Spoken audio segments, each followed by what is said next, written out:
এই মুহূর্তে আমার মনে হয় জনসংখ্যার 50% চেয়েও বেশি মানুষ এখন মোটামুটি রাজনৈতিক কোনো সুযোগ সুবিধা বা রাজনৈতিক কোনো অধিকার তেমন কিছু লাভ করছেন না, বরং নানান ধরনের নির্যাতন নিপীড়নমূলক তারা করছেন এবং তারা নানান ধরনের বিপদ আপদে পড়ছেন। তাদের মানে দোষর আখ্যা দিয়ে তাদের বাড়িঘর ব্যবসা প্রতিষ্ঠান ধ্বংস করাচ্ছে, তাদেরকে মানে ব্যক্তিগতভাবে বা তাদের পরিবার সহ বিভিন্নভাবে তাদেরকে হেনস্থা করা হচ্ছে, তাদেরকে মারপিট করা হচ্ছে, এমনকি হত্যা পর্যন্ত করা হচ্ছে বিভিন্নভাবে মব তৈরির মাধ্যমে বিভিন্ন কায়দায়। তো এমনকি তাদেরকে যে কতগুলো মামলা দিয়ে নিয়ে যাওয়া হচ্ছে, সেই মামলার কোনো ইনকোয়ারি ছাড়া, কোনো কিছু ছাড়া তাদেরকে মাসের পর মাস বছরের পর বছর তাদেরকে জেলখানায় রাখা হচ্ছে।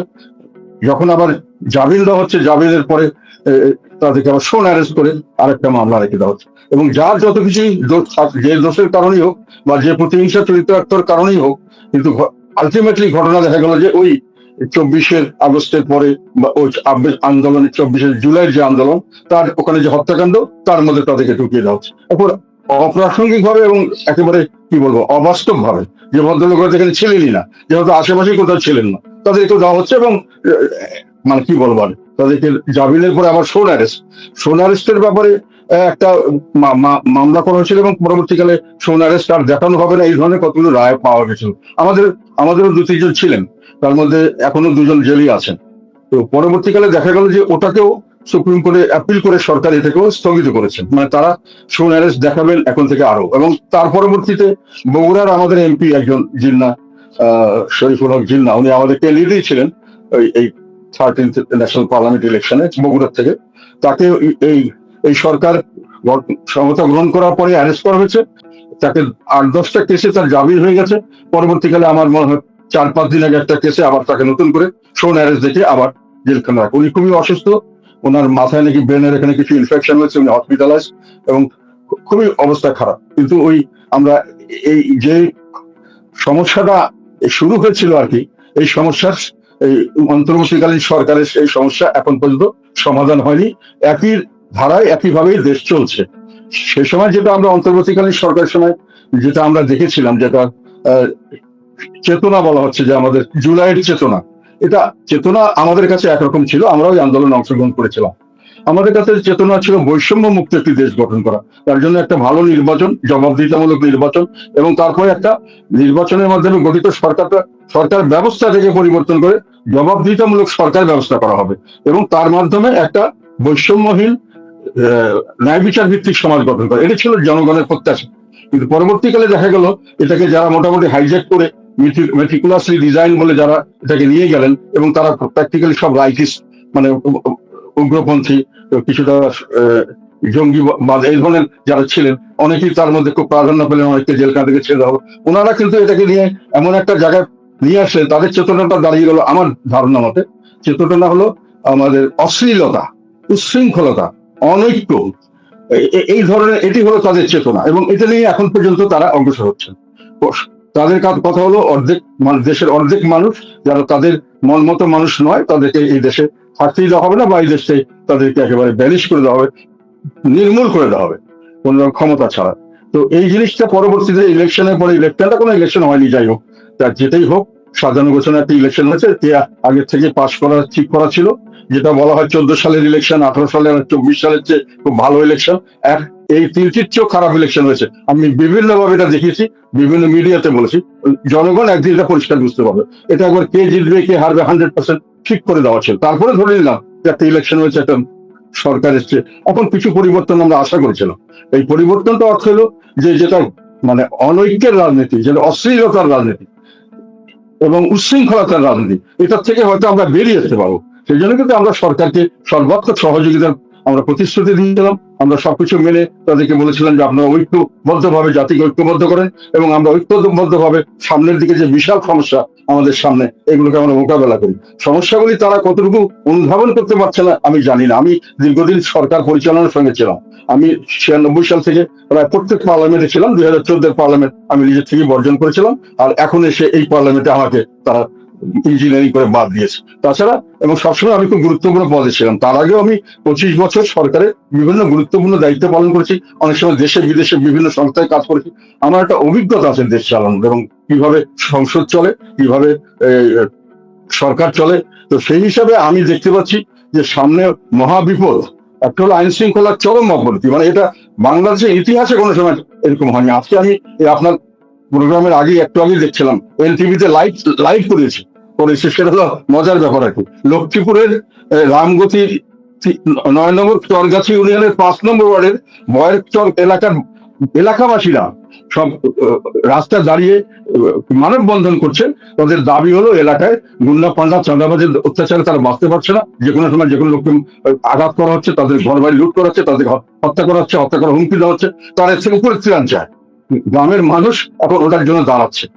আইন শৃঙ্খলার এরকম ব্যবস্থা শুধু গ্রামে নয়, শহরে যে কোনো জায়গায় যে কোনো সময় যে কোনো লোকই তারা যে কোনো ভাবে হার্ম করতে পারছে, জানমাল ইজ্জতের কোনো নিরাপত্তা নেই। আর সেকেন্ড হলো যে বিশাল ভাবে মানুষ জনসমর্থন চাকরিচ্যুত হচ্ছে, যে ব্যবসা বাণিজ্য বন্ধ হয়ে যাচ্ছে, বেকার সমস্যা প্রতিদিন বাড়ছে, এবং অভুক্ত মানুষের সংখ্যা বাড়ছে, অর্ধমুক্ত মানুষের সংখ্যা বাড়ছে। কিছুদিন আগে ওয়ার্ল্ড ফুড অর্গানাইজেশন ওদের একটা রিপোর্ট বেরিয়েছে, সব পেপারই আসছে। ওরা বলেছে বাংলাদেশের এখন 1,81,00,000 মানুষ চরম খাদ্য সংকটের মুখোমুখি যে কোনো সময়। এরকম একটা বিশাল সমস্যা হতে পারে। আর 38.6%, এটা একটা রিপোর্ট এসছে ইয়ের থেকে, ওই ধরনের একটা অর্গানাইজেশন থেকে এসছে, যে তারা মানে হাফ ফেড, মানে তাদের নারিশমেন্ট তারা পুরোপুরি পাচ্ছে না। তো প্রায় 50% লোক হয় অভুক্ত, না হলে এখন অর্ধমুক্ত অবস্থা আছে। আর তাদের সামনের দিকে যে ভবিষ্যৎ, কোনোখানে কোনো বিনিয়োগ হচ্ছে না, কোনো ইনভেস্টমেন্ট নেই, কোনো রকম ডেভেলপমেন্ট ওয়ার্ক নেই, পয়সার অভাবে কোনো কিছু কাজ করছে না, অর্ধেক থেকে রাস্তাঘাট ফেলে দিয়ে চলে যাচ্ছে, মানুষ গালাগালি করছে, কোনো খবর নেই, মানুষের কন্ট্রাক্টররা কাজে টাকা পাচ্ছে না। এই অবস্থায় মানুষের প্রতিদিন কোনো যেহেতু কোনো চাকরির সুযোগ সৃষ্টি হচ্ছে না, বেকার বাড়ছে, তার মধ্যে মিল ফ্যাক্টরি গুলোকে বন্ধ হয়ে যাচ্ছে, ব্যাংকিং সিস্টেম কাজ করছে না, বিভিন্নভাবে আইন শৃঙ্খলার অবনতি, তাদের যে ধরনের সুযোগ সুবিধা দরকার একটা ফ্যাক্টরি চালাতে, সেই সুযোগ সুবিধা মানে collapsing, whole economy is collapsing, আইন শৃঙ্খলা কোলাপ। এবার একটু কিছুদিন আগে দেখলাম আমাদের গ্রোথ রেট 3-এর নিচে নেমে যাবে বলে World Bank, IMF, International Organization বলছে 3-এর নিচে চলে যাবে। সেই কারণে এই সময় এর থেকে উদ্ধারের জন্য যেটা সবচেয়ে বড় দরকার ছিল, সেটা হলো আমাদের জাতীয় ঐক্য। সবাই মিলে একসঙ্গে হলে বাঙালি জাতি যে কোনো ত্যাগ স্বীকার করতে প্রস্তুত থাকতো। এবং আমরা এই নির্বাচিত হওয়ার পরে এই সরকারের কাছে এটি এক্সপেক্ট করেছিলাম, আমরা বলছিলাম নির্বাচন ভালো হয়নি, আমাদেরকে জোর করে হারিয়ে, তারপরে আমরা আপনাদের সমর্থন দিচ্ছি, আমরা মেনে নিচ্ছি। কেন? যে আমরা চাচ্ছি যে আগের যে অন্তর্বর্তীকালীন সরকারের যে একটা বিশাল একটা সমস্যার মধ্যে আমাদের নিমজ্জিত করে একেবারে ধ্বংসের মুখে নিয়ে গেছে, সেখান থেকে আপনারা আমাদের উদ্ধার করে নিয়ে আসবেন। উদ্ধারটা কিভাবে করবেন? সেটা হলো যে আমাদেরকে একটা জাতীয় ঐক্য তৈরি করবেন, যেটা অনৈক্য ওনারা সৃষ্টি করেছেন, দেশটাকে বিভক্ত করেছেন, একজন আরেকজনকে দেখলেই কেমন করে তাকে হত্যা করে দেবে, এরকম একটা পরিবেশ সৃষ্টি করা হয়েছে। এখান থেকে বেরোতে না পারলে দেশবাসীর কোনো সামনের দিকে এগিয়ে যাওয়ার কোনো সম্ভব নয়। আমাদের এই জিনিসটা কিন্তু চাইনিজ অ্যাম্বাসেডর 2-3 দিন আগে বলছে, ভেরি ইম্পর্টেন্ট পয়েন্ট।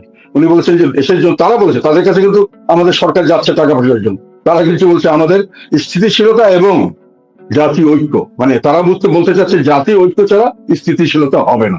এটা আমি বলছি যে জাতীয় ঐক্য ছাড়া স্থিতিশীলতা হবে না, চাইনিজ অ্যাম্বাসেডর বলেছেন।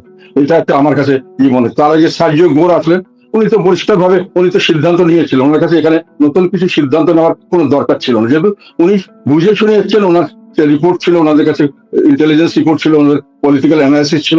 ওনারা এসে পরিষ্কার ভাবে সরকারকে সরকারি দলকে না, সরকারি কোনো যারা কনসার্ন মিনিস্টার এবং প্রাইম মিনিস্টারকে তাদের মতবাদ জানিয়ে গেছেন, এবং তাদের বডি ল্যাঙ্গুয়েজ এটা বুঝিয়ে দিয়েছেন।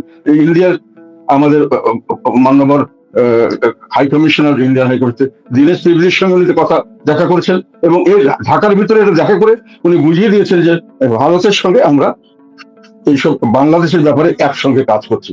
এবং ভারত তো বারংবার বলছে যে ইনক্লুসিভ, অন্তর্ভুক্তিমূলক একটা রাজনীতি চালু করতে হবে, সব দলকে সঙ্গে নিতে হবে, সব দলকে কনফিডেন্স আনতে হবে।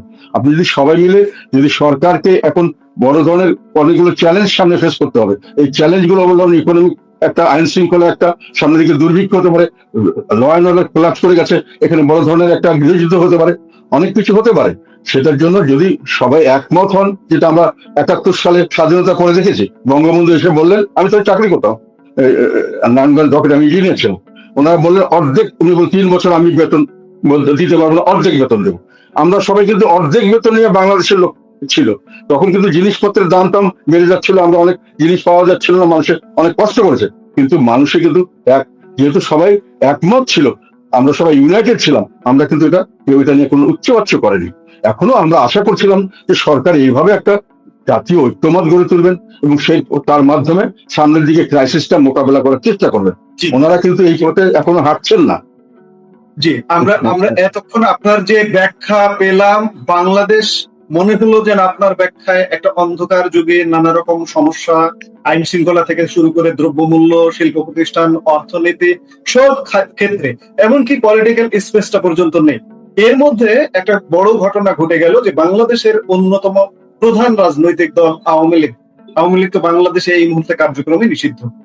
আমরা এই আলাপটা না করলে আলাপটা অসম্পূর্ণ থেকে যায় যে গতকালকে আওয়ামী লীগ দেশের বাইরে এক বড় ধরনের কর্মকাণ্ড বা কর্মসূচি পালন করলেন। আওয়ামী লীগ প্রধান শেখ হাসিনা একটা বড় প্রেস কনফারেন্স করেছেন নয়াদিল্লি।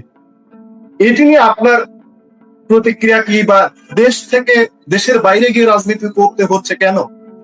উনি অবশ্য খুব সুন্দর গোছালো ভাবে সবকিছু বলেছেন, কি প্রেক্ষিতে কেন উনি গেছেন, ওনার জীবন সংশয় ছিল, এবং তারপরে বাংলাদেশের কি অবস্থা হয়েছে ওনার অবর্তমানে এখন পর্যন্ত, এবং সবকিছু দেখে শোনার করার পরে ওনার ধারণা হয়েছে যে আমি বাংলাদেশের সন্তান, বাংলাদেশের জন্য আমি কাজ করছি আজীবন, আমার পরিবার কাজ করছে, অনেক ত্যাগ স্বীকার করেছি, আমরা আবার বাংলাদেশের জন্য আমি আবার আমার জীবনে উৎসর্গ করতে চাই, দরকার হলে উৎসর্গ করবো। আমি ক্ষমতার জন্য যেতে চাচ্ছি না।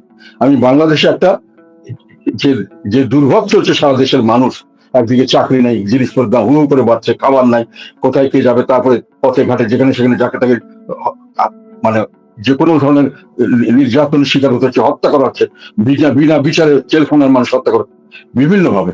তো ওইসব কারণে উনি বলেছেন খুব স্পষ্ট ভাষায়, উনি বলেছেন যে উনি আবার সেই জন্য ফিরে আসতে চাচ্ছেন, এবং ফিরে আসার ব্যাপারে কিন্তু উনি খুব প্র্যাগমেটিক কতগুলো কথা বলেছেন, যে আমার জন্য এটা আমার নামে মামলা আছে, আমাকে যাওয়ার পরে মামলা আমি ফেস করতে রাজি আছি। উনি বলেননি যে আমার মামলাগুলো কি প্রেক্ষিত যেভাবে হোক আমি এটার বিচার হোক আমি চাই, এবং আমি তারপরেও আমাকে যা শাস্তি দিবে আমি রাজি আছি, কিন্তু দেশের স্বার্থে আমি মনে করি এখন আমার দেশে যাওয়া উচিত।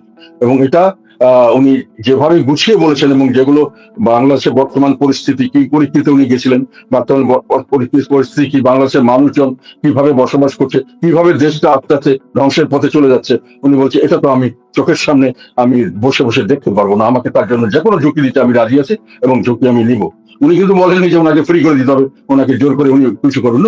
উনি বলেছেন আমি বিচারে সম্মুখীন হবো, আমি আদালতের কিন্তু বিচারের আমি প্রহসন উনি ডেফিনেটলি হবে, ওটা উনি চাচ্ছেন না। তো বিচারের মাধ্যমে যদি আমি দোষী হই, আমি দোষী হতো, কিন্তু আমি দেশের মানুষের কাছে যাব, দেশের মানুষের জন্য কাজ করার চেষ্টা করব। উনি তিন চারটা বিষয় দাবি করেছেন, এটা আমি মনে করি অত্যন্ত ন্যায্য দাবি। উনি একটা বলেছেন যে আওয়ামী লীগকে রাজনীতি করার জন্য সর্বশূন্য স্পেস দিতে হবে, সব ধরনের সুযোগ সুবিধা দিতে হবে, তাদের উপর যে অন্যায় অত্যাচার করে মামলা দিয়ে তাদেরকে বিভিন্নভাবে মিথ্যা মামলা আটক করা হচ্ছে, এটা ছেড়ে দিতে হবে। এটা খুব সাহস কথা, এটা আমি ওনার সঙ্গে 100 বার আগেও বলেছি, এখনো বলছি। আওয়ামী লীগের মতো একটা বড় দলকে বাদ দিয়ে বাংলাদেশের অর্ধেক মানুষকে নিশ্চিহ্ন করে দিবেন, এই স্বপ্ন, দিবা স্বপ্ন যারা দেখেন, এরা আমি মনে বোকার স্বর্গে বাস করেন। এটা কখনোই সম্ভব না। আওয়ামী লীগ উঠবে, ওনারা যদি জোর করে এটাকে যদি স্পেস না দেন, তাহলে জোর করে আসতে হবে। তখন হবে কি, বড় ধরনের হানাহানি, কাটাকাটি, মারামারি, বড় ধরনের একটা দুর্যোগ হবে, দুর্ভিক্ষ হবে, মানে বড় ধরনের ক্ষতি হবে। আর যদি ওনারা সবাই মিলে এটাকে দেশের স্বার্থে চিন্তা করেন, উনি নিজের জন্য কিছু চাননি। আর বলেছেন যে মানুষের অত্যাচার করা হচ্ছে, এটার থেকে প্রেস স্বাধীনতা, এটা উনি বলেছেন যে মিডিয়ার পূর্ণ স্বাধীনতা দিতে হবে। ওনার সঙ্গে মিডিয়ার স্বাধীনতা নিয়ে আমরা অনেক ক্রিটিসাইজ করেছি, কিন্তু তারপরেও এখন যেটা হয়েছে সেটা তো আমি মনে করছি আউট অফ প্রপোর্শন। এটা আমি আগেও বলেছি। এখন মিডিয়াতে যে কালকে একটা কালবেলার কোন এক সাংবাদিক কি জয় বাংলা ওনার কথার সময় লিখেছে, তার ব্যক্তিগত মতামত দিয়েছে, সেটা বলতেই পারে, বাংলাদেশের নাগরিক, জয় বাংলা তো কোনো ইলিগাল কিছু নয়, এবং ওনাকে হেল করা তো ইলিগাল কিছু নয়, আমি যা মনে করি।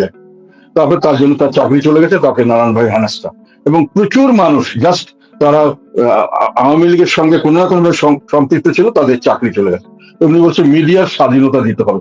মিডিয়ার স্বাধীনতা একটা বড় জিনিস, এটা একটা পিলার অফ দ্য স্টেট, তিনটা পিলারের মধ্যে এটা একটা বড় পিলার। এটা আর লাস্টে উনি যেটা বলেছেন সেটা হলো যে রিকনসিলিয়েশনের কথা উনি বলেছেন, যে হ্যাঁ আমি মনে করি দেশে এখন একটা রিকনসিলিয়েশন করার দরকার আছে। এটা প্রত্যেকটাই খুবই লজিক্যাল কথা। এবং উনি বলেছেন উনি কনভিক্টেড পেশেন্ট এমনি এটা সেটা এইসব কথা না বলে ওনার কথার মর্মটা ধরে আমার মনে হয় উনি কনভিকশনে উনি বলছেন তো কনভিকশন হচ্ছে, ঠিক আছে আমি আসবো কনভিকশনে, আমার বিচার করবেন, বিচারে আমাকে যেটা শাস্তি হবে আমি শাস্তি নিতে রাজি আছি। এমনকি ওনাকে যদি ওনার জীবনের ঝুঁকি আছে ওনাকে নামানোর সঙ্গে সঙ্গে মেরে ফেলবে, নামানোর সঙ্গে সঙ্গে গিয়ে ফাঁসি দিয়ে দেওয়া হবে, সব কথা শোনার পর উনি বলেছেন আই ডোন্ট মাইন্ড। আমার কথা হলো আমি যাব আমার দেশের মানুষের জন্য, আমি যাব আমার দেশের মানুষের কাছে, তারা আমাকে যেভাবে গ্রহণ করবে আমি সেভাবে গ্রহণ করতে রাজি আছি। উনি বলেননি যে আমি জোর করে যাব, জোর করে আমি ওখানে বসবো, তোমাদের সব মেরে ফেলবো, কিছুই বলেনি, কারোর বিরুদ্ধেও উনি কিছু বলেননি। শুধু অবস্থার প্রেক্ষিতে যেটা দাঁড়িয়েছে অনেক ইনোসেন্ট মানুষকে অনেক ধরনের অত্যাচার করা হচ্ছে, এটার ব্যাপারে উনি কথা বলেছেন। তো ওনার কথার মধ্যে ওই একই কথা এসছে, সেটা হলো যে জাতীয় ঐক্য ইনক্লুসিভ একটা রাজনীতি, আর রাজনৈতিক স্থিতিশীলতার জন্য এটা প্রয়োজন। এটা কিন্তু অ্যাকচুয়ালি মোটামুটি এখন যা বোঝা যাচ্ছে, চায়না বললো কয়েকদিন আগে, আমেরিকান এবং এদের কিন্তু অনেক আগে থেকে ইন্ডিয়ানদের কথা আমরা অনেক আগে থেকে শুনেছি। সার্জিও গোর যখন আমেরিকানরাও যখন ওনার সঙ্গে কথা বললো, তার মানে ওনারাও একই পথে আছেন। ফলে আমার মনে হচ্ছে এখন এটার বাইরে যাওয়ার স্কোপ সরকারের নেই। আমার অভিজ্ঞতা থেকে আমি বলছি যে এখন যখন বিগ পাওয়ার্স যারা এখানে এখন প্লে করছেন আমাদের দেশের রাজনীতি নিয়ে, যেহেতু এটা খুব স্ট্র্যাটেজিক লোকেশন, বাংলাদেশে খুব ইম্পর্টেন্ট হয়ে গেছে ডিউটিস লোকেশন, এবং এটার অনেক ধরনের ডাইমেনশন আছে, সেখানে অনেক মানুষের অনেক ধরনের ইন্টারেস্ট আছে বিগ পাওয়ার্স। কাজে সবাই যখন একমত হয়েছে যে এখানে একটা স্থিতিশীলতা দরকার এবং স্থিতিশীলতার জন্য ইনক্লুসিভনেস দরকার, আমার মনে হয় না এটাকে খুব বেশি দিন ঠেকিয়ে রাখা সম্ভব হবে। এটা হবেই, এবং এরা সবাই বিগ পাওয়ার্সরা না হলেও দেশের জনগণও চাচ্ছে যে একটা ইনক্লুসিভনেস হোক এবং দেশের মধ্যে হানাহানি মারামারি কাটাকাটিটা বন্ধ। এটা ওনার যে কথা রিকনসিলিয়েশনের কথা বলেছেন, এটা আমি মনে করি বাংলাদেশের বেশিরভাগ মানুষ এখন চাচ্ছে যে বাবা যা হয়েছে হয়ে গেছে, এখন সবাই মিলে বসেন, কি করতে হয় করেন, যার শাস্তি পাওয়ার আইনগতভাবে শাস্তি দেন, কিন্তু রাস্তাবাদী লোককে ধরে যে কোনো সেখানে শাস্তির ব্যবস্থা করেন না। এই mob justice must be stop, এই এগুলো একটু বন্ধ করতে হবে।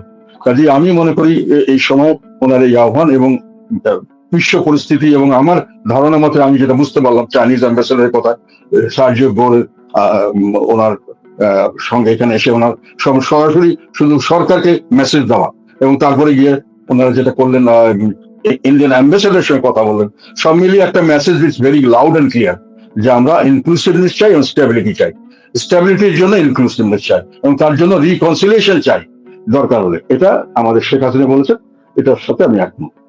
সাম্প্রতিক সময়ে কূটনীতির হাত দিয়ে বাংলাদেশের রাজনীতিতে একটি বড় ঘটনা ঘটেছে যে মার্কিন দূত, বিশেষ দূত সার্জিও গোরের কথা আপনি বলছেন আপনার আলোচনায়।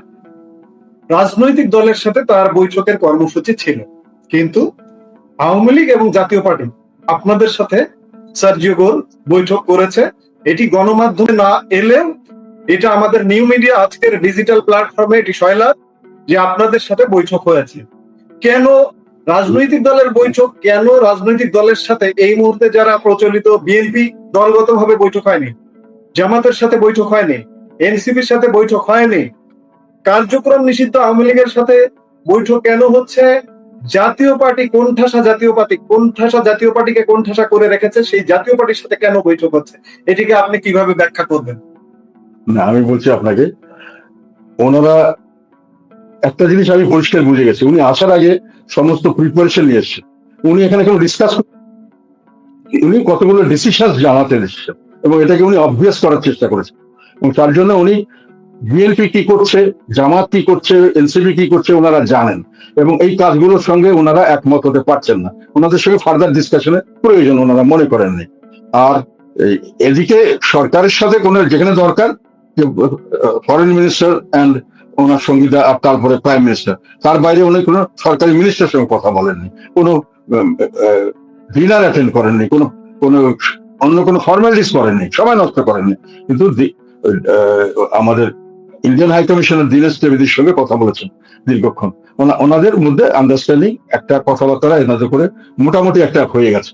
আমাদের সঙ্গে কথা বলার যেটা আমার সঙ্গে বা সার্ভিস, এটা আমরা শুনেছিলাম যে কথা বলতে চান, কিন্তু আমার ধারণা আমার সঙ্গে কথা পরে হয়নি, কেননা ওনারা ইতিমধ্যে ওনারা সমস্ত পিকচারটা পেয়ে গেছে, আমরা কি অবস্থা আছি, কোনটা ওনাদের কি অবস্থা আছে। আপনার সঙ্গে বৈঠক হয়নি সার্জিও গোরের? না, হয়নি, আমার সঙ্গে কোনো বৈঠক হয়নি। একটা কথা উঠেছিল যে অভিযোগ হতে পারে, কিন্তু পরবর্তীকালে এটা হয়নি। আমি জানি না, এটার কোনো প্রয়োজন ছিল না আর কি। আমরা একটা সমস্যাটা হয়ে গেছে যে আমাদের দেশটাকে এখন যেহেতু আমরা ঐক্যবদ্ধ থাকতে পারছি না, যেমন ভারতের একসাথে থাকে, ওরা কিন্তু ওই কংগ্রেস পার্টি আর সব পার্টি মিলেই কিন্তু সর্বদলীয় সিদ্ধান্ত নেয় যখন ওরা এক্সটার্নাল কোনো ব্যাপারে কাজ করতে হয়, দেশের বাইরের কোনো ব্যাপারে দেশের স্বার্থ নিয়ে কথা বলতে হয়, তখন ওনারা এক টোনে কথা বলেন। জেনারেলি আমরা যেটা দেখেছি আমাদের দলে তো, আমাদের দেশে তো আমরা অনেক আগে নিজেরা ডিভাইড করে ফেলি, তার ফলে বাইরের লোক এসে আমাদের মধ্যস্থতা করতে হয়, আমরাই ইনভাইট করি মিলল। তো যাই হোক, ওটা আমি মনে করি যে সেই হিসাবে এটাকে দেখা হলেও বিরাট কিছু হওয়ার ছিল না। আমাদের কি ঘটনা এগুলো ওনারা জানেন, ওনাদেরকে আমরা ফ্রম টাইম টু টাইম জানিয়ে দিই, ওনাদের যে ডিপার্টমেন্ট গুলো এগুলো ডিল করে তাদের সঙ্গে আমাদের যোগাযোগ আছে। তো ওনারা যে বাস্তবে আমাদের সঙ্গে কথা বলতে চাইতেন আমরা রেডি ছিলাম, করেননি। আমার ধারণা, আমি জানি না সেটা শিওর না, ওনারা হয়তো আওয়ামী লীগের ওনার সঙ্গে করেনি, কারণ আওয়ামী লীগের ঘটনা ওনারা সম্পূর্ণ ঘটনাগুলো জানেন, ওনাদের ডিপার্টমেন্ট আছে, বিভিন্ন এজেন্সিজ আছে, সবখান থেকে ওনারা খবর জোগাড় করেছে এবং ওইসব কারণে ওরা এটা নিয়ে খুব একটা মাতামাতি করেননি। তবে ওনারা এটা ক্লিয়ার মেসেজ দিয়েছেন যে ইনক্লুসিভ হতে হবে এবং একটা রিকনসিলিয়েশন হতে হবে। এটা মোটামুটি আমি মনে করি যে সামনের দিকে এটাই হতে যাচ্ছে, যে কোনো ভাবে হোক এটাকে মানতে হবে। সরকার যে রিয়াকশন দেখাচ্ছেন এটা আমার কাছে একটু অদ্ভুত মনে হয়েছে, যে ওনারা যে একটা ফেসবুকে রিয়াকশন দিলেন। আমি তো যতটুকু জানি ডিপ্লোম্যাটিক ভাষা হলো ওনাদেরকে একটা চিঠি দেওয়া হবে ফরেন মিনিস্ট্রি থেকে, এবং ওটা অ্যাম্বাসেডর বা হাই কমিশনের মাধ্যমে অফিসিয়ালি দেওয়া হয়।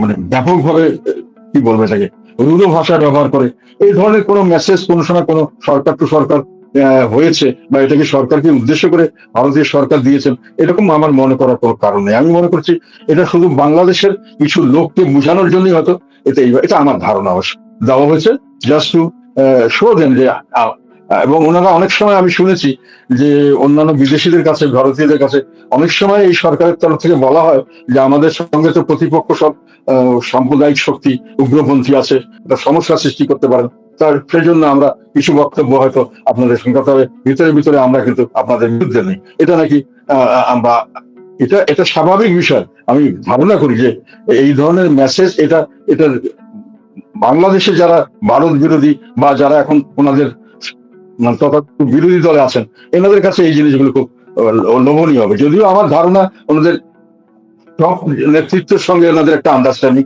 সবসময় আছে, তবে এটার প্রমাণ আবার পাওয়া যাবে। আমি যেটা বিশ্বাস করছি সেটা সামনের দিকে ব্রিক্স সম্মেলনে বিমস্টেকের সভাপতি হিসেবে বাংলাদেশের মাননীয় প্রধানমন্ত্রীকে ইনভাইট করা হয়েছে। এখন অনেকে বলছেন উনিতে যাবেন না, আমার ধারণা উনি যাবেন এবং কথাবার্তাও বলবেন এবং সবকিছু ঠিকঠাক করার চেষ্টা করবেন। ভারতকে বাদ দিয়ে বাংলাদেশকে চালাবেন, আমি দীর্ঘদিন দেশ চালানোর অভিজ্ঞতার কারণে বলছি, এটা এক ধরনের অবাস্তব চিন্তা। ওনাদের সঙ্গে এনিমিটি তৈরি করবেন গালাগালি করে, আর তারপরে আপনি দেশ চালাবেন।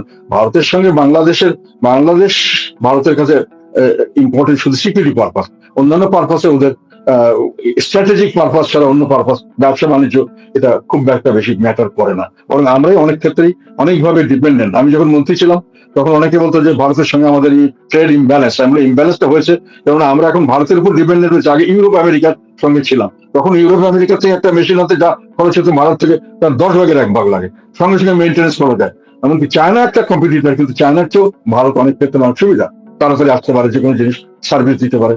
তো এইসব কারণে ভারতকে বাদ দিয়ে উনি করবেন না। তখন হয়তো আবার ওনারদের সহকর্মীদেরকে বলবেন যে ভাই তোমাদেরকে রক্ষা করার জন্য এত ভারত তোমাদের উপরে অ্যাটাক করে বসতে পারে, ভারত তো মৌলবাদ পছন্দ করছে না, কাজে তাদেরকে তো খুশি রাখতে হবে। এই ধরনের একটা কিছু গোজামিল, এটা আমার ধারণা। এটা আপনি বলছেন আপনার সঙ্গে সার্জিও গোরের বৈঠক হয়নি, তাই কি? আসলে কি তাই? হ্যাঁ, হয়। হ্যাঁ, আচ্ছা, আওয়ামী লীগের সঙ্গে কি বৈঠক হয়েছে? আমার এখন পর্যন্ত আমি কোনো কাছ থেকে কোনো কনফার্মেশন পাইনি। সাবের হোসেন কারোর সঙ্গে উনি কথা বলছেন না, উনি কোনো টেলিফোন রিসিভ করছেন না, যতটুকু আমার কানেকশন আছে। এমনকি আওয়ামী লীগের লোকদেরও কাছেও আমি শুনেছি ওরাও ওনার সঙ্গে যোগাযোগ করতে পারছেন না। বৈঠক হয়েছে কি হয়নি এছাড়া আপনি কি কোনো বার্তা পেয়েছেন, কূটনৈতিক ভাবে কোনো বার্তা পেয়েছেন? রাজনৈতিক বাংলাদেশের বেশিরভাগ মানুষ, আপনি 50 থেকে 60% মানুষকে খানিক আগেই বললেন যে রাজনৈতিক একটা অনিশ্চয়তার দোলা চলে দুলছে। আপনি বাংলাদেশের একজন গুরুত্বপূর্ণ রাজনৈতিক ব্যক্তিত্ব, একটি অন্যতম প্রধান রাজনৈতিক দলের কর্ণধার, আপনি কি কোনো বার্তা পেয়েছেন আমাদের কূটনৈতিক শক্তি, পরাশক্তি কিংবা আঞ্চলিক শক্তি যে খুব শীঘ্রই বাংলাদেশে একটা অন্তর্ভুক্তিমূলক রাজনীতির দিকে যাবে, এমন কোনো বার্তা কি পেয়েছেন? একেবারে সরাসরি বার্তা পেয়েছি এটা বলা ঠিক হবে না, তবে আমি যে যে ধরনের ফিডব্যাক পাচ্ছি আমার মনে হচ্ছে ওই দিকেই যাচ্ছে। বেশ কয়েকটি পরাশক্তি বাংলাদেশে অনিশ্চয়তা, মানে যেটা অনিশ্চিত বা অস্থিতিশীলতা রাজনৈতিক করছেন না, এবং তারা স্থিতিশীলতার জন্য জাতীয় ইনক্লুসিভনেস একটা দরকার, জাতীয় ঐক্য দরকার, এটা মনে করছেন। কাজেই এটা সামনের দিকে হবে বলেই আমার ধারণা হয়েছে। বাংলাদেশে একটা সংকট, রাজনীতিতে সংকট, সংকটকালে ঐক্য প্রয়োজন। আওয়ামী লীগের মধ্যে নানা রকম আমরা পরিশুদ্ধ আওয়ামী লীগ ইত্যাদি বিভিন্ন কিছু শুনলাম গত 2 বছর ধরে। আওয়ামী লীগ কিন্তু যে আওয়ামী লীগ সেই আওয়ামী লীগেই আছে, নেতৃত্বে অটুট এক জায়গায় কেন্দ্রীভূত। বাংলাদেশের রাজনীতি যে সংকটে, জাতীয় পার্টিকে আমরা ঠিক খুব শীঘ্রই একটা ঐক্যের জায়গায় দেখবো কিনা, বিভক্ত জাতীয় পার্টি এক দেখবো কিনা আমরা শীঘ্র? না না না না, বিভক্ত জাতীয় পার্টি বিভক্ত ছিল না, একটা অংশ সবসময় শেখ হাসিনা এটা করেছিলেন, আমাদেরকে বিভক্ত করে ধ্বংস করার ব্যবস্থা করেছে। মানে ওনার বাইরে গেলেই উনি দলকে ভাগ করে আরেক দিকে নিয়ে যাওয়ার চেষ্টা করতাম। মানে আমরা লাঙ্গল নিয়ে ফাইট করতাম। এখন আমরা মনে করছি লাঙ্গল টাঙ্গল কোনো কথা না, আমরা জনগণের সঙ্গে থাকবো, যেখানে যেতে যা ইচ্ছে তা হোক। এখন আর তো হবে না, যারা করতে চাচ্ছেন তারা চলে আসবেন, না করতে চাইলে না করবেন, কিন্তু ওই আমাদেরকে ব্যবহার করা যে ষড়যন্ত্র, এটা আর দিব না আমরা করতে, এটাতে আমরা রাজি না, আর এটা হবেও না এর সামনের দিকে ইনশাল্লাহ। তো ওইদিকে আর একটা কথা বলে দিই, হ্যাঁ ওটা ওই কি কথা, আওয়ামী লীগের কি বলেন আপনি, আওয়ামী লীগের একটা যেটা জিনিসটা অনেকে ভুল করছে, সেটা হলো বাংলাদেশের জনগণের মধ্যে একটা ব্যাপক সংখ্যক যারা আওয়ামী লীগের বিরোধী ছিলেন বিভিন্ন ভাবে। আমরাও তো আওয়ামী লীগের বিরোধিতা করছি আন্দোলনের সহ, তো তারপরেও কিন্তু তারা এখন আওয়ামী লীগের পক্ষে অনেক বেশি জনসমর্থন বেড়েছে। তবে আমি আরো স্পেসিফিক ভাবে এটা বলতে চাই, আওয়ামী লীগের পক্ষে নয়, শেখ হাসিনার পক্ষে জনসমর্থন বেড়েছে, আওয়ামী লীগের পক্ষে নয়। এবং এখন যে মানুষ যারা সমর্থন দিবে এর পরবর্তীকালে, কাজেই শেখ হাসিনাকে বাদ দিয়ে একটা রিফাইন্ড, এগুলো কতগুলো মানে মানুষের কল্পনা আর কি, নিজের ধাঁচে তৈরি করার চেষ্টা। সেটা অবশ্য শেখ হাসিনাও চেষ্টা করেছিলেন, একটা বিএনপি কতগুলো বানিয়েছিলেন। এটা কোনো সময় হয় না। বেসিক্যালি মানুষকে এত বোকা মনে করার কিছু নেই। এখন যেটা হয়েছে, আওয়ামী লীগের বা জনসমর্থন যেটা বেড়েছে, সেটা বেড়েছে হলো শেখ হাসিনা। এটা সবার কাছে অদ্ভুত লাগতে পারে কথাটা শুনতে, কিন্তু আমি নিজে প্র্যাকটিক্যালি ফিল্ডের লোকের সঙ্গে কথা বলি, এবং আমার সঙ্গে মানুষের ফ্র্যাঙ্কলি কথা বলে, ভয় করে না। কারণ অন্য লোকের সঙ্গে কথা বলতে ভয় করে, আবার সরকারি লোক কিনা, আবার আমার বাড়িঘর বা দোকানপাট ভেঙে দেবে কিনা, আমার সঙ্গে ফ্র্যাঙ্কলি বলে। ওরা বলে যে আমরা তো আওয়ামী লীগের আমলে ভালো ছিলাম, আমি তো শেখ হাসিনার সঙ্গে ভালো ছিলাম। তো শেখ হাসিনা তো অনেক অত্যাচার করছে, ওখানে তো চাঁদাবাজি হতো, চাঁদাবাজি হতো একটা ফিক্স, এটা লিমিটলেস ছিল না। এবং আমরা বলতাম যে ঠিক আছে, এটা দিয়ে চালানো যায়। আর ওনারা যে অত্যাচার করতো, এখন তো দেখছি অত্যাচার না করলে তো আমরা রাস্তাঘাটে এখন হাঁটতে পারছি না। এদেরকে যদি আপনি কঠোরভাবে দমন না করেন, কঠোর হস্তে যদি দমন না করেন, তাহলে তো এই আইন শৃঙ্খলা ঠিক হবে না, এবং মানুষজন যে অত্যাচারিত হচ্ছে তো হবে না। এর জন্য তো শেখ হাসিনা ফিট ছিল, এটা পরিষ্কার ভাবে অনেকে বলছে আমার, যে শেখ হাসিনা যেটা করেছে, যেটাকে আমরা নির্মমতা বলছি, ঠিকই আছে নির্মমতা, কিন্তু সাধারণ মানুষের কাছে মনে হয়েছে নির্মমতা যেটা আমরা পাচ্ছি সেটা আরো বেশি নির্মম। এই জিনিসটা সাধারণ মানুষ উপলব্ধি হয়েছে। কাজেই পরবর্তীকালে যেটা সাপোর্ট আসবে, এটা আওয়ামী লীগের সাপোর্ট না, এটা আসবে শেখ হাসিনার সাপোর্ট। এবং শেখ হাসিনা আসলে ওনার কথায় কিন্তু জনগণ লাভ দেবে, যে কোনো আওয়ামী লীগের লোকের কথায় লাভ দিবে না। কারণ উনি প্রুভ করেছেন যে উনি দেশকে চালিয়েছেন ভালোভাবে, অনেক খারাপ কিছু করেছেন, এটা আমরা অস্বীকার করার উপায় নেই, ওনারও অস্বীকার করার উপায় নেই। কিন্তু উনি এখন একটা পরিস্থিতি সৃষ্টি হয়েছে, যেখানে আমি আশা করি ওনার মনে সেই পরিবর্তনটা এসছে, যে জাতির জন্য আমি জীবন দিয়ে দেবো। ঈশ্বর সাহেবকে যেমন আমরা বিদেশে পাঠানোর জন্য অনেকে চেষ্টা করেছে, তখন উনি জাননি, উনি বলছে আমি দেশে থাকবো, বিচার আচার আমি বেশি ফেস করবো। ইলেকশনের সময় অনেকে বলেছিল, আমাদের দলের বড় বড় সিনিয়র নেতারা ওনাকে নিষেধ করেছে, আমি ওনাকে গিয়ে বলছি সবাই নিষেধ করছে, উনি বলছেন আমি জনগণের আদালতে যাব, জনগণ আমাকে বিচার করবে, এবং সেটাই করেছিলেন।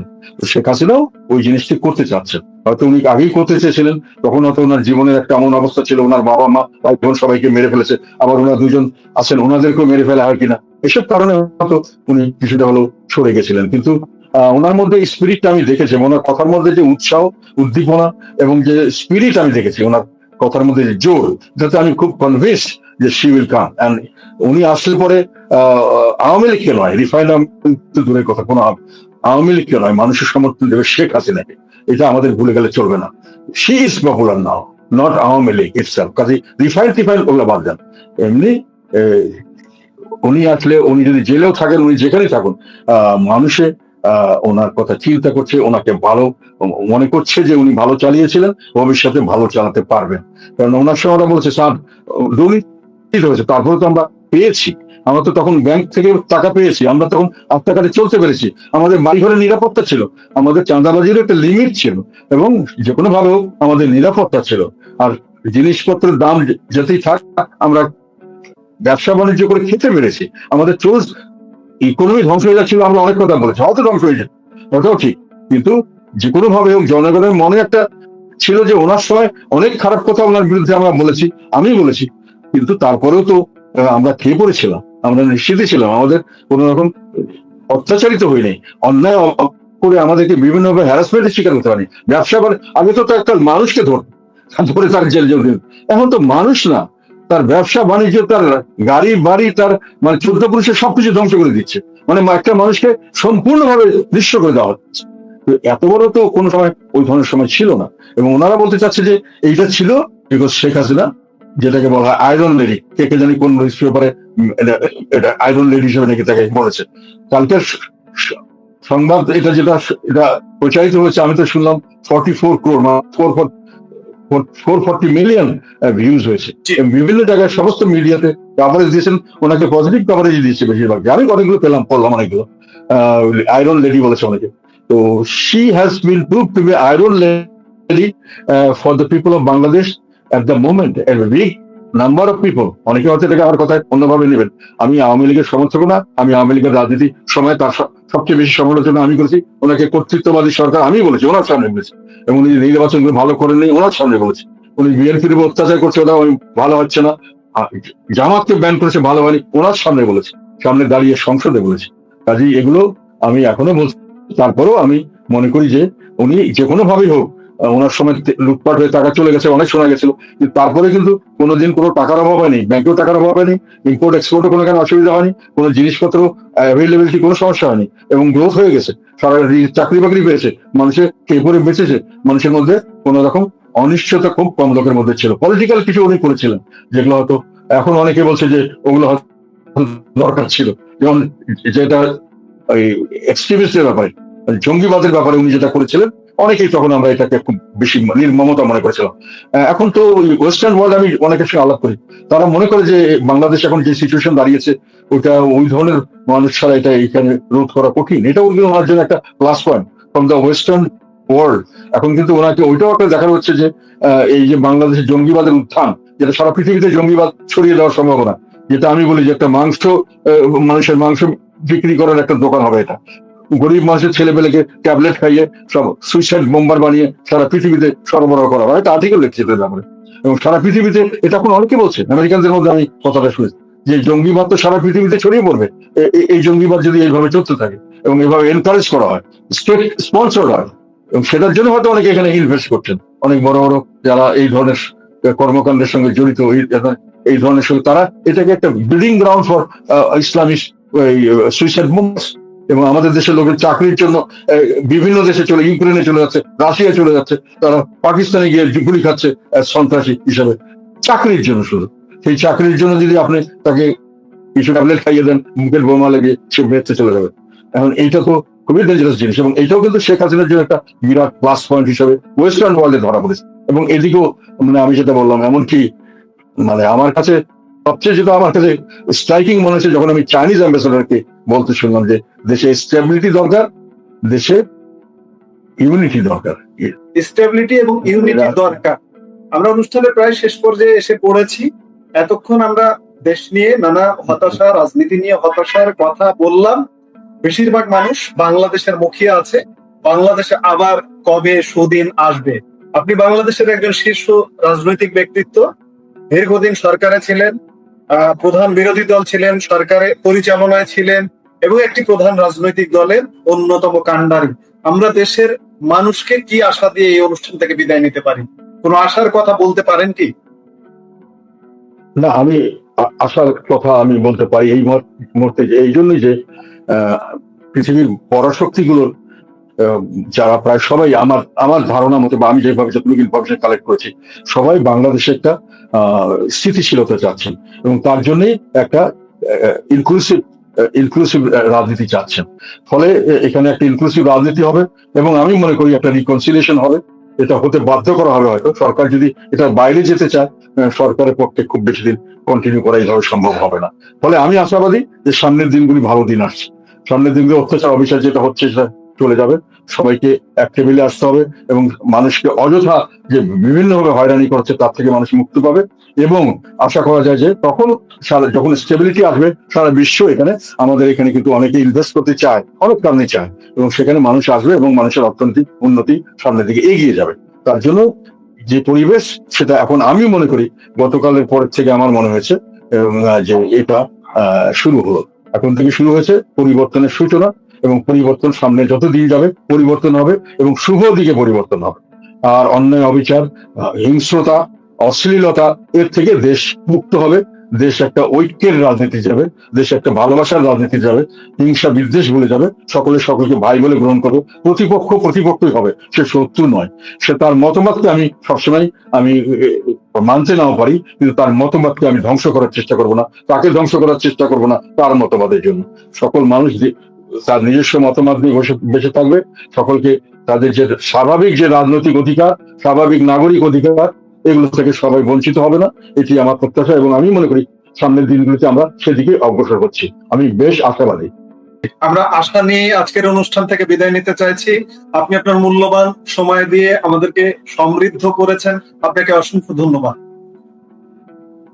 আপনাকে ধন্যবাদ, আপনার মূল্যবান সময় দিয়েছেন আমার জন্য, আমাকে সুযোগ দিয়েছেন দেশবাসীর কাছে আমার মতামতগুলি তুলে ধরার জন্য, অনেক অনেক ধন্যবাদ।